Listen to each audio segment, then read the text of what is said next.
Ya mtazamaji wa Bora TV, karibu katika kipindi chetu cha maendeleo. Ukiwa na mimi mtangazaji wako Kais Swahili. Leo nikiwa maeneo ya Mbande hapa, niko na wafanyabiashara wa mapochi pamoja na mabegi. Nitambulisha anaitwa nani? Kwa majina naitwa Saidi Suleiman Uradi, kwa jina la biashara natumia Side Pochi Pambe. Mimi ni mjasiriamali wa biashara ya mitumba ya mapochi pamoja na mabegi, nikiwa napatikana Mbande, maeneo ya kituo cha polisi. Kwanza nataka hii biashara ulianza mwaka gani na nini kilikuinspire kuanza biashara hii? Kwa sababu hii biashara inaonekana ni biashara ambayo wewe unauzia wateja wako, ni biashara ya kike. Kwa hiyo wewe kama mwanaume, kitu kilikuinspire kuanza biashara hii na mwaka gani ulianza? Biashara hii nilianza mnamo mwaka 2021 na sikuanzia na biashara hii, nilianza na biashara ya viatu vya kike, lakini kutokana na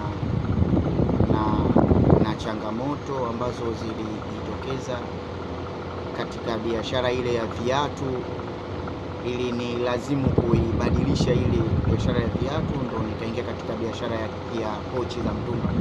Na kitu ambacho kilinishawishi katika pochi za mtumba ni baada ya kujaribu, yani kwamba kipindi nauza viatu, kabla ya kutokea zile changamoto, niliweka kidogo na pochi za mtumba.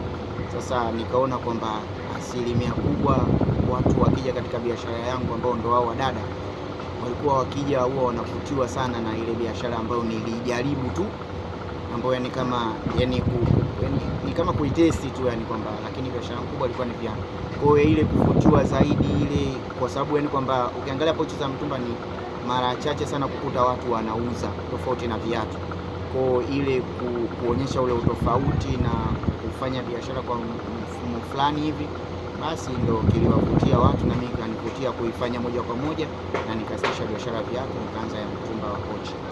Unajua biashara yoyote huwa haikosi changamoto. Ni changamoto zipi ambazo tunazo katika biashara yako hii ya mapochi?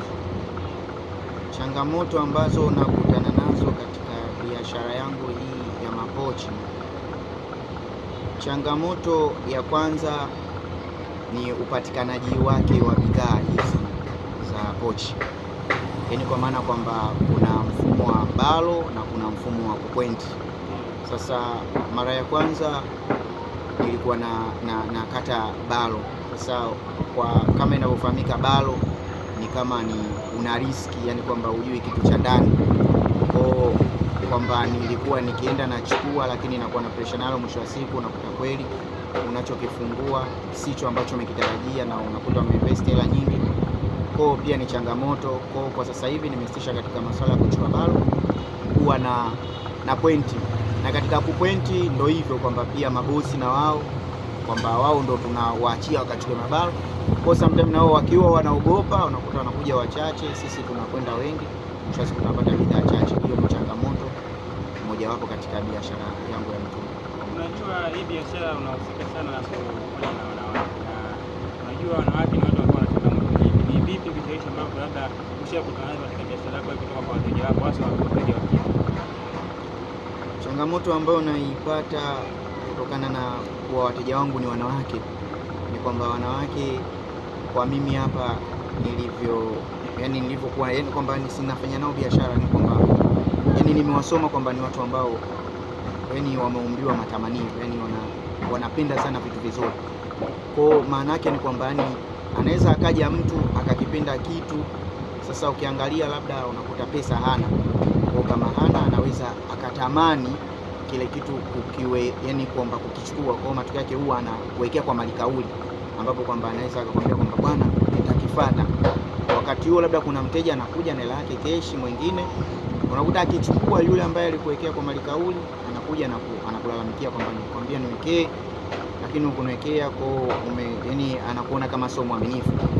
Umeona maneno. Kwa kuna hiyo hapo changamoto nyingine pia katika mfumo wa bandika.